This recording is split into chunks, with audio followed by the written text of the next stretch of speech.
মাত্র ৩ দিনে বিলাসবহুল লস অ্যাঞ্জেলেস এখন ধ্বংসস্তূপ। পুড়ে গেছে ১০,০০০-এর বেশি স্থাপনা। লুটপাট ঠেকাতে রাত্রিকালীন কারফিউ জারি। ভয়াবহ দাবানলে ঘরবাড়ি হারিয়ে নিঃস্ব বহু মানুষ। সহায়তায় এগিয়ে আসছেন হলিউড তারকারা। লস অ্যাঞ্জেলেসের পরিস্থিতিকে গাজার সাথে তুলনা মার্কিন অভিনেত্রীর।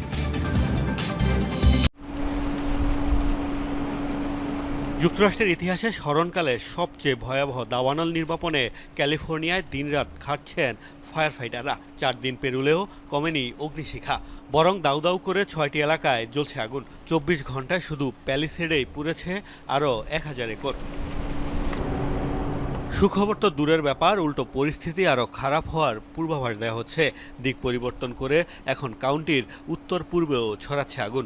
ঝড়ো বাতাস আর শুষ্ক আবহাওয়ার কারণে আরও ভয়ঙ্কর রূপ ধারণ করছে দাবানল। ঘন্টায় ৭০ মাইল পর্যন্ত হতে পারে বাতাসের গতিবেগ।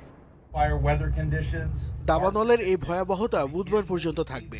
Loss Angeles County fire department প্রস্তুত। ঝোড়ো বায়ু ও শুষ্ক আবহাওয়া বাড়াচ্ছে প্রতিবন্ধকতা। কি কারণে আগুন লেগেছে তা জানতে আরও তদন্ত প্রয়োজন। মেলেনি সুনির্দিষ্ট কোনো তথ্য প্রমাণ। এরই মধ্যে লস অ্যাঞ্জেলস থেকে সরানো হয়েছে ১.৫ লাখের বেশি বাসিন্দাকে। আরও ১,৬৬,০০০ মানুষকে বাড়ি ছাড়ার প্রস্তুতি রাখতে বলা হয়েছে। ক্ষতিগ্রস্ত ১২,০০০-এর উপর ঘরবাড়ি স্থাপনা। ঝুঁকিতে রয়েছে আরও ১,৫,০০,০০০। অনেক স্থানে উদ্ধারকর্মী না পৌঁছানোয় রয়েছে প্রাণহানি বৃদ্ধির আশঙ্কা। এখনই শেষ হচ্ছে না এই দাবানল। আবহাওয়া পরিস্থিতি খুব খারাপ। ধারণার তুলনায় খারাপ হতে পারে অবস্থা, বাড়তে পারে প্রাণহানিও। প্রত্যাশা এই সংখ্যা ৩ অঙ্কে পৌঁছাবে না। ক্যালিফোর্নিয়ার সহায়তায় এগিয়ে এসেছে প্রতিবেশী ৭ রাজ্য। আগুন নেভাতে কানাডা ও মেক্সিকো পাঠিয়েছে বিশেষ টিম। মোস্তফা মাহমুদ, যমুনা নিউজ। আউযু বিল্লাহি মিনাশ শাইতানির রাজিম। বিসমিল্লাহির রহমানির রহিম। আসসালামু আলাইকুম ওয়া রাহমাতুল্লাহি ওয়া বারাকাতুহু। ওয়ালা তাহিনু ওয়ালা তাহজানু ওয়া আনতুম আ'লাউনা ইন কুনতুম মুমিনিন। প্রিয় দেশবাসী, একটা গুরুত্বপূর্ণ কথা, সেটা হলো যে এই ভিডিওর মাধ্যমে যেটা আলামত একটা দেখলেন, সেটা হলো আমেরিকা পৃথিবীর মধ্যে সবচাইতে শক্তিশালী রাষ্ট্র বলে দাবি করে এবং দেখাও যায় তাই। তবে শান্তির কথা উনি সবচাইতে বেশি বলেন, কিন্তু আদৌ অশান্তির প্রধান কারণ হলো আমেরিকা। পৃথিবীর মধ্যে ইতিপূর্বে ইতিহাসে দেখা গেল যে আমেরিকা ইসরায়েল দিয়ে মধ্যপ্রাচ্যের মধ্যে অনেক মানুষ মারল। ইরাকে আমেরিকার নেতৃত্ব মুসলমান মারল, ওর কাজই হলো মুসলমান মারা। তাহলে এই যে মুসলমান যে মারল আর বড় বড় কথা বলে আল্লাহ আছে, দেখেন আগুন জ্বলে, আগুন দাও দাও করে আগুন জ্বলে, আর ৬ দিন হলো আগুন নিভাতে পারেনি। আল্লাহ আছে, অবশ্যই আল্লাহ আছে।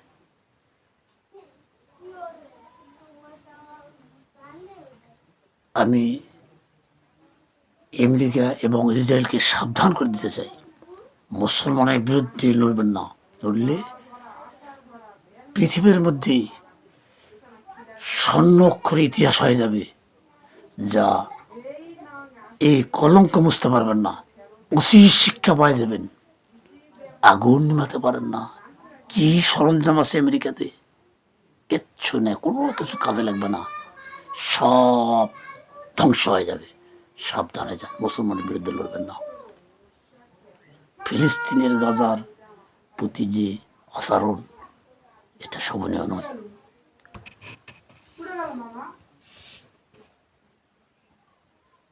মানুষ মরে গাজার না পাখি মারে, আল্লাহর অ্যাকশন শুরু, কোনো কারণ নেই, আল্লাহর অ্যাকশন শুরু। আল্লাহর রহমত পৃথিবীর মধ্যে ইসরায়েল আমেরিকা মানচিত্র থেকে মুছে দেবে, আল্লাহ অবশ্যই মুছে দেবে। তবে মুসলমানের উদ্দেশ্যে আল্লাহ পাক একটা কথা বলেছেন, সেটা হলো যে ওয়ালা তাহিনু ওয়ালা তাহজানু ওয়া আনতুম আ'লাউনা ইন কুনতুম মুমিনিন। আল্লাহ বলছেন এখানে যে হে পৃথিবীর মানুষ, তোমরা অশান্তি মনে করো না, দুঃখিত হও না, তোমরা চিন্তিত হও না, তোমরাই বিজয়ী হবেন যদি তোমরা মমিন হও। তা আমাদেরকে মমিন হতে হবে, মমিন ছাড়া কোনো উপায় নেই। তবে আমি আহ্বান জানাই ইসরায়েল এবং আমেরিকাকে, আপনারা সাবধান হয়ে যান, নাহলে ধুলার সাথে মিশে যাবেন। পৃথিবীর মুক্তি মঞ্চিত থেকে একবার আল্লাহ পাক মুছে দিয়ে দেবে। মুসলমানের উপর চোখ দেন না, চোখ দিলে চোখ উপরে দিয়ে দিবে আল্লাহ, অবশ্যই উপরে দিয়ে দেবে। তবে ফিলিস্তিনি এবং গাজাবাসী ভাই, আপনাদের পাশে পৃথিবীর মুসলমান আছেন এবং থাকবেন, দোয়া থাকবে। আমাদের করার কিছু নেই, তবে দোয়া থাকবে, আমাদের একটা আত্মনাদ থাকা। আপনাদের আত্মনাদের শেয়ার আমরা, যখন বোমা পড়ে আত্মনাদ হয় আমরা মুসলমান শান্তিতে ঘুমাতে পারি না। অবশ্যই চিন্তা করি আল্লাহ পাক মুসলমানের, ফিলিস্তিনি মুসলমানকে নিরাপদে রাখুক, পৃথিবীর মুসলমানকে নিরাপদে রাখুক, এই আশা নিয়ে আমি আমার বক্তব্য শেষ করলাম। আসসালামু আলাইকুম ওয়া রাহমাতুল্লাহ।